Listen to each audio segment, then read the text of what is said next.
राजधानी दिल्ली में एक तरफ जहां G20 का धूम धड़ाका हो रहा है, वहीं दूसरी तरफ एक महिला पत्रकार को मजलूम, गरीबों और पिछड़े लोगों की आवाज़ उठाना उस समय भारी पड़ गया जब अज्ञात लोगों ने उनके घर पर आग लगा दी। घर में आग लगी और हालत की बात तो ये रही कि आग लगने के साथ साथ वहाँ रखी धार्मिक किताबों को भी आग के हवाले कर दिया गया। लेकिन इस पूरे मामले में अभी तक भी पुलिस ने कोई बड़ी ठोस कार्रवाई नहीं की। लेकिन हमारे घर में आग लगा दी गई है। पूरा गर्म है तो शायद ना दिखाई दे। इसके अंदर हमारी किताबें और कुरान रखा था, वो सब जल के खाक हो चुका है। और ये किसने किया है, क्यों किया है, मैं ये नहीं कह सकती, लेकिन अगर कुरान जलाई गई है तो कुछ सोच समझ के। दरअसल खुशबू अख्तर अपने भाई नदीम अख्तर के साथ एक चैनल चलाती हैं और न केवल गरीब, मजलूम, पिछड़े वर्ग की आवाज़ को हमेशा बेबाकी से उठाती रही हैं। आप खुद सुने क्या बोलते हैं इस पूरे मामले के अंदर पीड़ित पत्रकार नदीम अख्तर और उनकी बहन खुशबू अख्तर। क्या है पूरा मामला, थोड़ा ज़रा हमें विस्तार से बताइए, क्योंकि उसकी वजह क्या है कि चीज़ें हो रही हैं उसके बावजूद भी कोई कार्रवाई नहीं हो रही। लगातार कई दिनों आज से आप लोग घूम रहे हैं, लोगों से मुलाकात कर रहे हैं, अफसरों से मिल रहे हैं, क्या है बताइए माजरा। क्योंकि चीज़ें जो हो रही हैं, जितनी भी चीज़ें अभी दिख रही हैं, वो दरअसल खाना पूर्ति हो रही है। उनकी तरफ उनको ये भी दिखाना है कि देखिए हम काम कर रहे हैं, आप हमारे काम पर सवाल नहीं उठा सकते।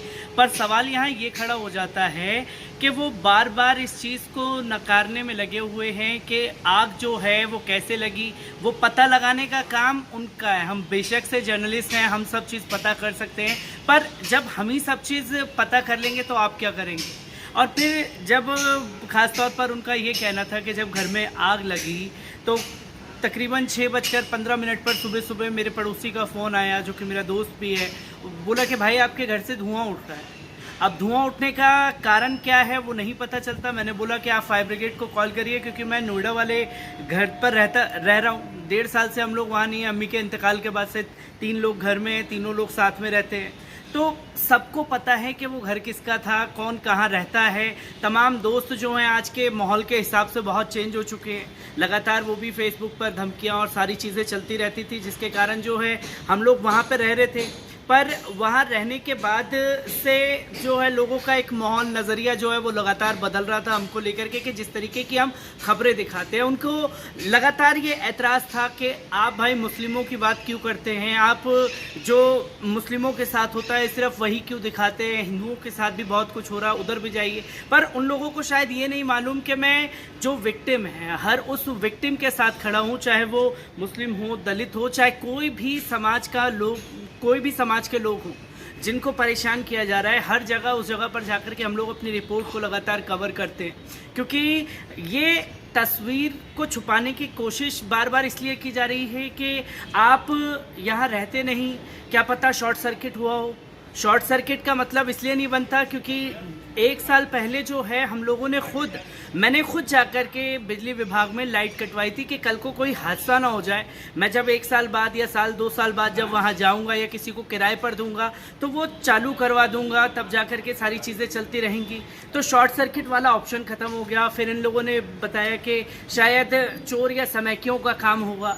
मेरा सामान घर में ज्यों का त्यों रखा हुआ है। नहीं भाई, इस तरह की चर्चा हो रही है, इस तरह की खबरें सामने आ रही हैं कि आपके ऊपर इस तरह का प्रेशर भी है कि आप इस जगह को बेच दीजिए, छोड़ दीजिए, निकल जाइए यहाँ से। हाँ, कुछ अधिकारी आए, जब इस चीज़ को लेकर के हम लोगों ने बात की, क्योंकि पहले तो जब एफआईआर करने के लिए गए, खुशबू और मैं गए थे, उन्होंने बोला, जब हम लोग थाने में गए कि P2 373 में आग लगी है, वो हमारा घर है, तो डेस्क पे बैठी हुई मैडम जो है वो खुशबू को धमकाने लगी कि 7-8 बार कॉल कौन करता है, इसमें एफआईआर किस बात की, शॉर्ट सर्किट हुआ होगा।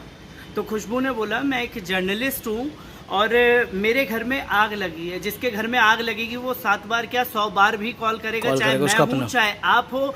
आपका फ़र्ज़ है कि उस जगह पर जाकर के तमाम चीज़ों को आप अंजाम दें।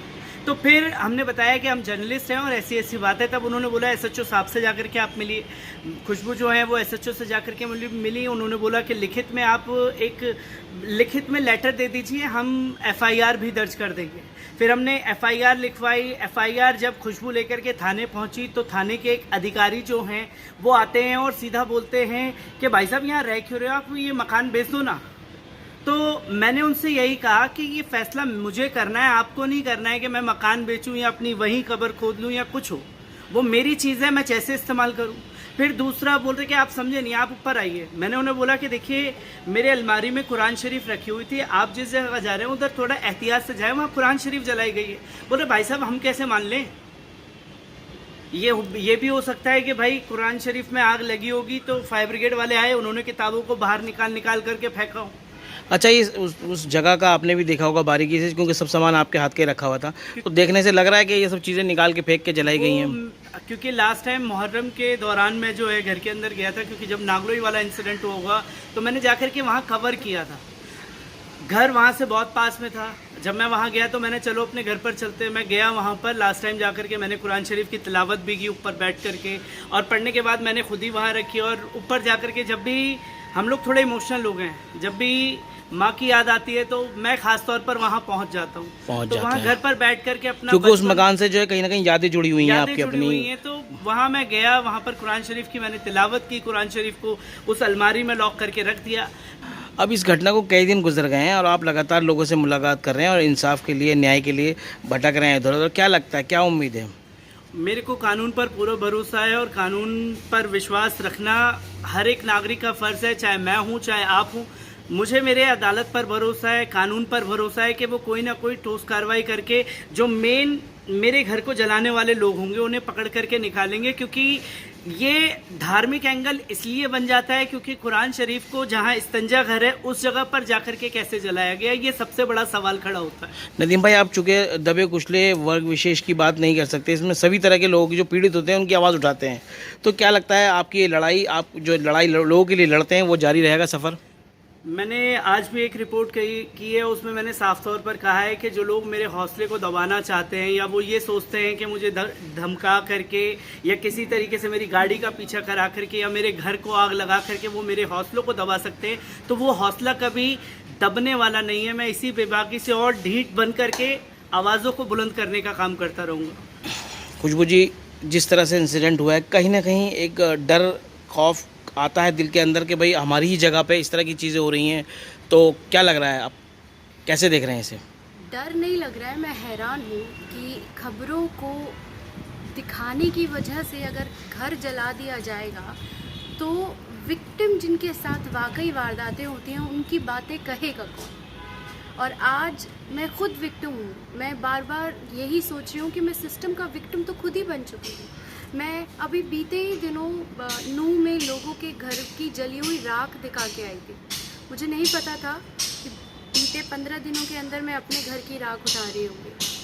तो मुझे डर नहीं है, मैं हैरान हूँ कि इतनी लच्चर तरीके से जो पूरी व्यवस्था चल रही है और अब तक दूर दूर तक कोई नामो निशान नहीं है। ये मुझे हैरान करता है, परेशान करता है कि एक लड़की पत्रकार, ऊपर से मुस्लिम, उसे एक बेसिक एफआईआर कराने में इतनी दिक्कत परेशानी का सामना करना पड़ा कि रात में 11 बजे तक उसे थाने में रहकर वेट करना पड़ा, लेकिन एफआईआर नहीं हुई। तो यही है अफसोस की बात कि प्रशासन कब जागेगा, जब मेरे जैसे कई पत्रकारों की जान चली जाएगी, या तब जागेंगे जब सिर्फ उन्हें अफसोस जताने के लिए जागना होगा। अब क्यों नहीं कार्रवाई हो रही है? जब मैं लगातार बोलती हूँ मुझे रेप थ्रेट्स मिल रहे हैं, मैं लगातार कहती हूँ कि मुझे जान से मारने की धमकी मिल रही है, अब तो मेरा घर भी जला दिया। कब जागेगी प्रशासन, कब जागेगी पुलिस, कब जाकर ये कार्रवाई होगी? कब तक इन नफरतियों को नहीं पकड़ा जाएगा, कब तक इन पर कार्रवाई नहीं होगी? कल को कोई भी आकर हम पे हमला करके चला जाएगा और कोई कुछ नहीं कर पाएगा। अभी जिंदा है तो अभी ही कार्रवाई करनी पड़ेगी, मर जाने के बाद कोई कुछ नहीं करता है। तो यही मुझे कहना है। तो अभी पुलिस के अलावा क्या आप इस पूरे मामले को लेके human right commission, minority commission और वुमेन कमीशन भी गए हैं, मुलाकात करी किसी से? अभी मेरे जितने भी पत्रकार साथी हैं उन सब का पूरा सपोर्ट मुझे मिल रहा है और उसी सपोर्ट के तहत मैं आगे बढ़ रही हूँ। इंशाल्लाह अगर पुलिस नहीं सुनती है तो मैं लगातार सबके टच में हूँ, उन सब के पास भी मैं जाऊँगी। और मैं अगर सिस्टम का विक्टिम बन के अपने लिए न्याय नहीं मांग पाऊँगी तो रोज़ जो आए दिन तमाम मजलूमों के ऊपर हमले हो रहे हैं, उनका क्या होगा? उनकी खबरें कौन दिखाएगा? उनके बारे में बात कौन करेगा? ये खुद में अपने आप में एक सोचने वाली बात है और ये ख़तरनाक स्थिति है कि एक पत्रकार जो सिर्फ खबर दिखाता है उसका घर जला दिया गया है। आपने ये बात कही कि खतरनाक स्थिति है, लेकिन आप लोग जिस तरह से बेबाकी से बात को उठाते हैं, क्या ये सफ़र आपका जारी रहेगा या और ज़्यादा इसको आप मजबूती के साथ उठाएंगे? अब बिल्कुल जारी रहेगा। ये घर जलाना पहली बार हो सकता है, लेकिन मैं पिछले 10 साल से जर्नलिज्म में हूँ। लगातार हमले हुए, चैनल बंद किया गया, कोर्ट जाकर चैनल वापस लाए, हमारी गाड़ियों के पीछे नफरती लोग लग जाते हैं, हम कवर करने जाते हैं तो हमारे पीछे गाड़ियों का काफिला लग जाता है, हमें घेर लिया जाता है। तो ये लगातार जारी है। अब उससे आगे बढ़ के घर जलाना था, वो भी जला दिया। डराना चाह रहे हैं, हम डर नहीं रहे हैं, यही उनकी सबसे बड़ी दिक्कत है।